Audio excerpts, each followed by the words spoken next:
session 4 in our PyLith tutorial. We're going to cover debugging today, as well as sort of strategies for debugging. I'm going to show a combination of slides as well as hands-on interactions with the terminal and the text editor in terms of fixing errors that I've put into the .cfg files.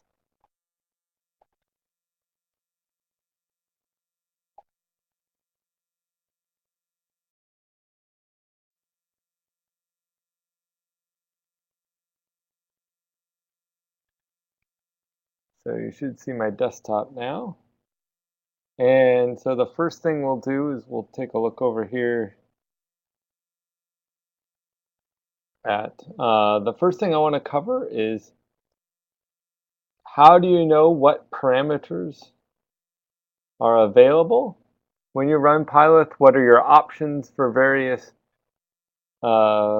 things like boundary conditions, faults, materials, types of output, types of input? And Appendix B of the PyLith manual lists all of the components. So those are all sort of the main pieces. They don't list all the parameters, but they list all sort of the different types of objects. They're organized by type. And so you can see all the materials listed together. Then there's a description for each one. And then you can look at the various sections of the manual to get more information about each one. And within each section of the manual, you'll have information about the properties and whether things like do these objects have or components have spatial databases and so forth. So when we talk about this hierarchy of components and properties, as I mentioned yesterday, the components are the object building blocks and the properties are the basic types. And really the only area or time where these become really important is when it comes down to getting help. And so you ask for, there's command line help available within PyLith. And that's what we're going to cover a little bit right now.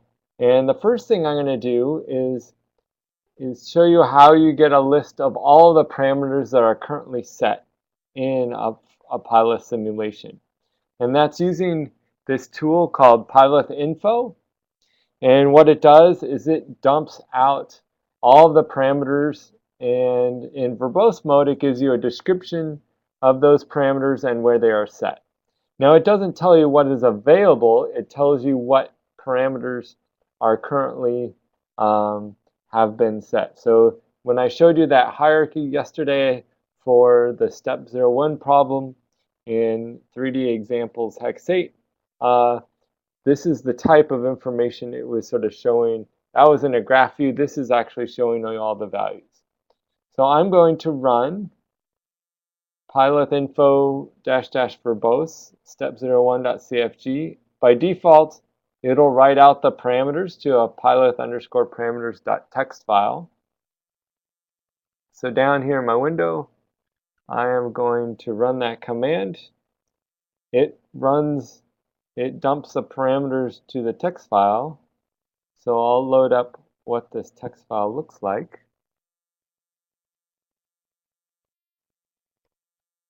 And so at the very top level, it tells you that yes, it was a PyLith app application. And it's telling you not only the parameters you set, but also the default values. So there is a flag, initialize only. Currently it's a Boolean value. Currently it's set to false. And the description for this parameter is it stops the simulation after initializing the problem. So if you just want to check your boundary conditions and check your problem initializes properly, you can run with -- initialize only equals true. You can also here specify how many nodes you want to run on. If you have multiple cores on your laptop or desktop machine, you can do -- nodes equals 2, 3, 4, 5, 6, 7, 8, however many cores you have. It also flags for starting the Python debugger. Now there are all sorts of job parameters. These are mainly useful when you're running on a cluster. And there's a launcher right now. It's an the mpitch launcher. That's what version of MPI that we have included. If you run on a cluster and as a batch queue system, you change the launcher. I need to widen things out here a little bit. Then we have parameters for our mesh generator. So right now, reorder the mesh is set to false. You've seen some of us sometimes that setting for ordering the mesh. Mesh distribution, I'm going to keep scrolling down. Here's our PETSI option. Now we're getting to the problems. So this is now we're starting to get really into the meat of the simulation parameters. So one thing here that I'm going to show you is that the default is a time-dependent problem, and it was set from default. Come down here. Here's my boundary condition array, and it says here that it's an array, and right here it's saying it's set from. This is a built-in type, but it's set via line 41 of step 01.cfg. So that tells me exactly where this parameter is coming from. And this is very useful if you think you've set parameters to some value and you see a value that this documentation is telling you that looks different than what you expected. So it tells you right where it's getting. Sometimes if you override a parameter, you'll forget that you have put this parameter in multiple places. So this is one way you can track down finding exactly where that parameter, what its value is and where it's coming from. You notice that our boundary conditions, here we had an x negative, x positive, and so forth. Tells you the type of boundary condition. For x negative, tells you constrained degrees of freedom. Again, it tells you the description as well as exactly where that setting is coming from. And you'll notice there's all sorts of values here. And you'll notice in this case down here, so we set an initial value up here for database initial, but you notice down here database rate. This is for the rate or velocity boundary condition. It's set to a null component, and so that is meaning that there is no database set there. And so when you don't have a component set to something, it'll be listed as the null component. And you can see our other boundary conditions. You can see our formulation right here, implicit time stepping, output. So now we scroll down as far as the output. So again, we're going to have an array. We have the domain. It is of type output solution. That is you can see here, that is the default. And there has various parameters for how often the output is written. You can say right now it's listed as skip equals 0, so it's not going to skip any steps between output of time step. And the output frequency, the method is skip, so that means it'll use the skip. You can also set it to time step, which means it would look for amount of time that is the time in terms of the time steps that have been completed before it writes again. So you can say I want output every 10 years, 100 years, 1 year, 1 second is the default. You'll see that it is dimensional, so it's expecting a unit after the value. And right now, the default for the vertex data fields for our solution is displacement. If you want velocity, you then use in your .cfg file, you would set the displacement velocity. And there's the writer, that is which type of writer it is, how it's written out, the file format. Right now it's data writer VTK.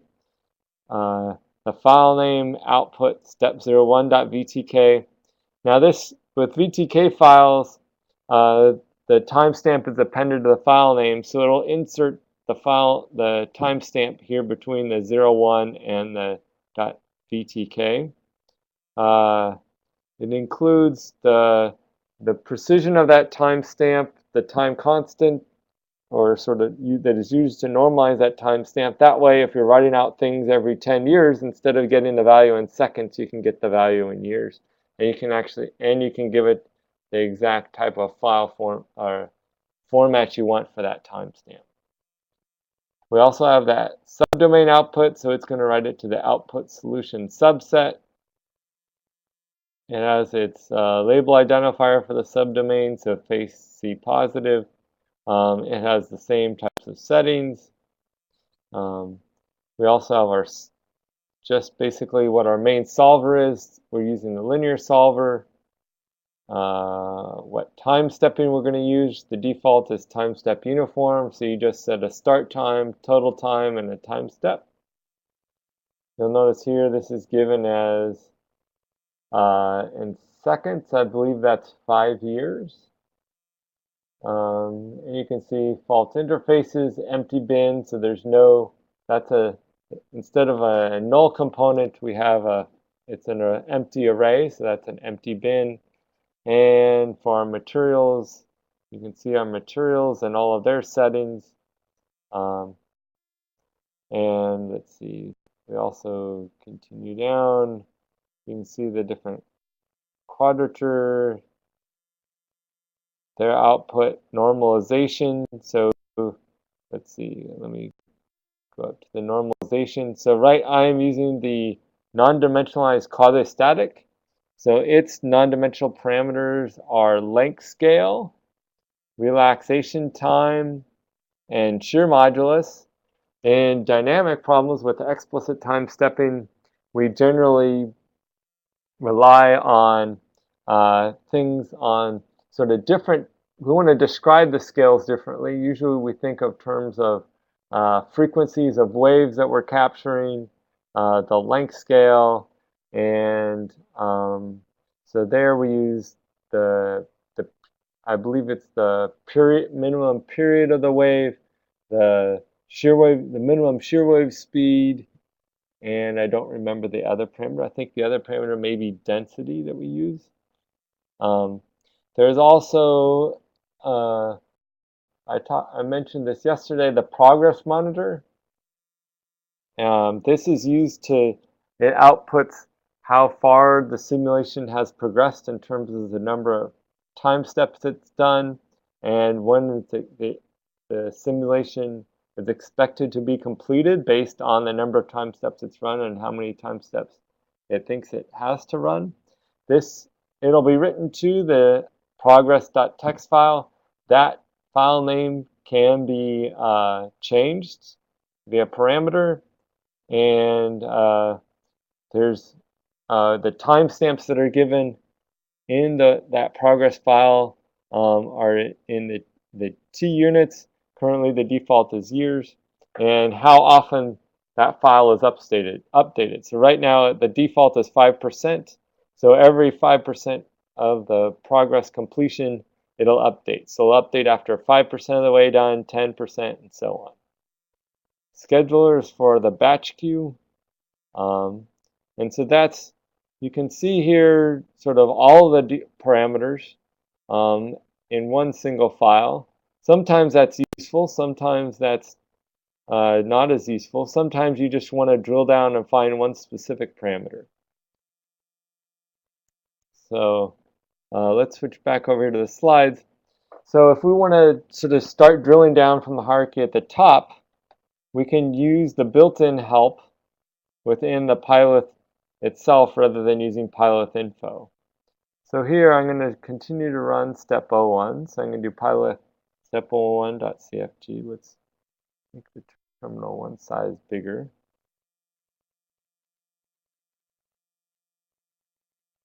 And I'll start out with just -- help. And so this is giving me just the top level components. So my top level components are listed on this line. My top level properties are on the line above it. And it shows me for more information, I can get help on just the -- properties. And Charles, is this still too small? Probably go one bigger. Two bigger. How about that? Okay.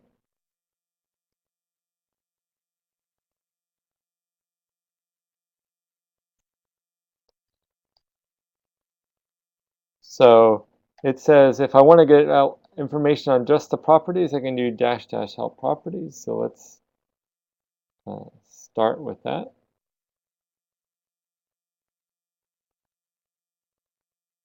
And so when I do help dash dash properties or dash dash help dash properties, it shows me the properties and it's showing me that same information that I have in the PyLith info file. It tells me what the default value is, what the current value is, and where it's coming from.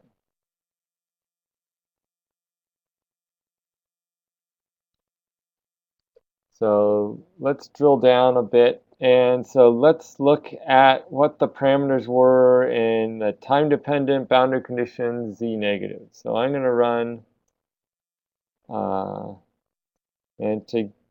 what I'm going to do is I'm going to, in this case, drill down from time-dependent boundary condition z negative, and I'm going to do dash help. And so what had happened here? So it did not paste the underscore. Here, I'll refresh the screen here. So here's all of the properties for my component Dirichlet boundary condition. So it tells me that z negative is a Dirichlet boundary condition. I have all of these properties and all of these facilities.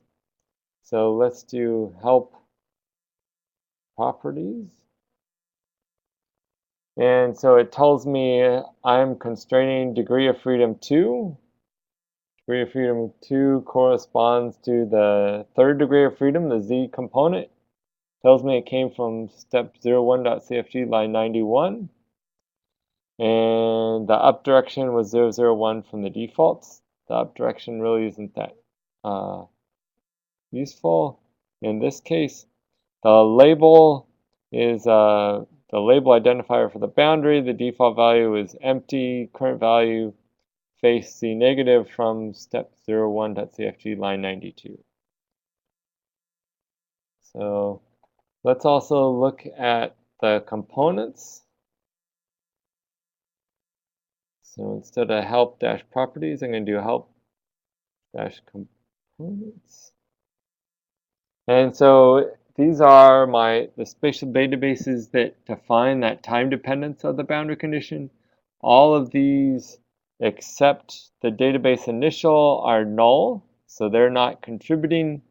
And I have a 0 displacement boundary condition for database initial. So that's telling me that I have 0 displacements for this Dirichlet boundary condition.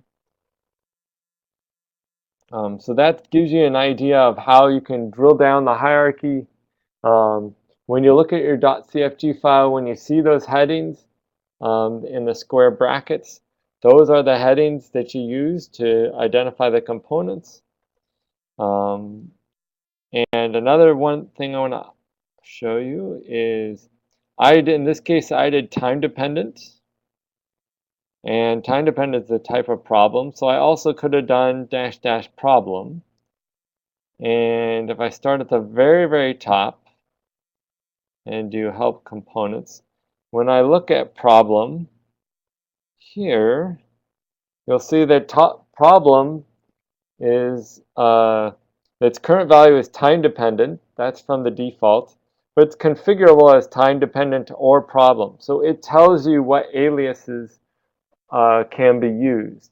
Generally, it's best to use the more general one, because that way, if you decide to change settings down below, that these parameters will still be set even if you change the type of problem. So say you wanted to do a Green's function problem and use the same settings in your .cfg file. If you identify things as time dependent but switch the problem, then PyLith will say, wait a second, I don't know anything about time dependent, I'm Green's functions. And so, but if you identify those parameters that are common to problem as to denote them as problem rather than time dependent, they will work for whether you're using a time dependent problem or a Green's function problem.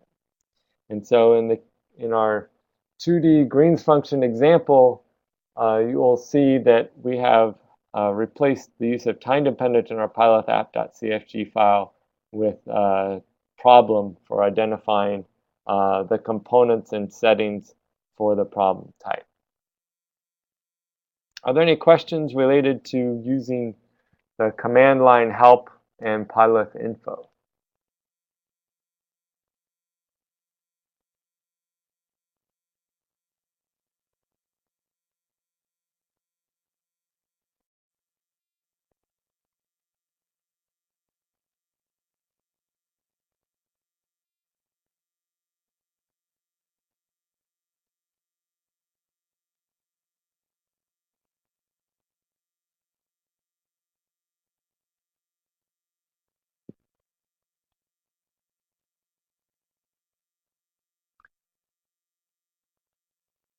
So the slides will be posted once we're done with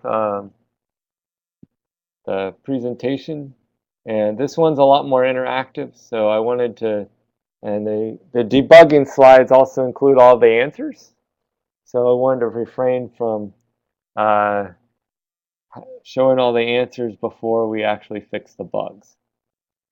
In regards to the parameters, it's a little tricky to go through all of the help. And on the command line, obviously it'd be a lot nicer if there was a GUI. And so a couple of years ago, we did spend a little bit of time working on a GUI, but we're falling behind on our release plan. So version 2 and version 3 releases have a higher priority because they really allow users to actually run things. And so we've hopefully once we get version 3 out in the late fall, perhaps next spring, we'll start working back on the GUI. And the idea is that you'll be able to see all the parameters with the descriptions that you see in the help, but also you'd be able to see the possible choices, and you could walk down the hierarchy. And it would also provide basic validation of the parameters before you even started the simulation. It also would allow you to, the idea is you can bring in multiple parameters from different CFG files and export them all to a single file. So that allows you to archive the parameters that you used in a given simulation, sort of like what is written out by the PyLith info file.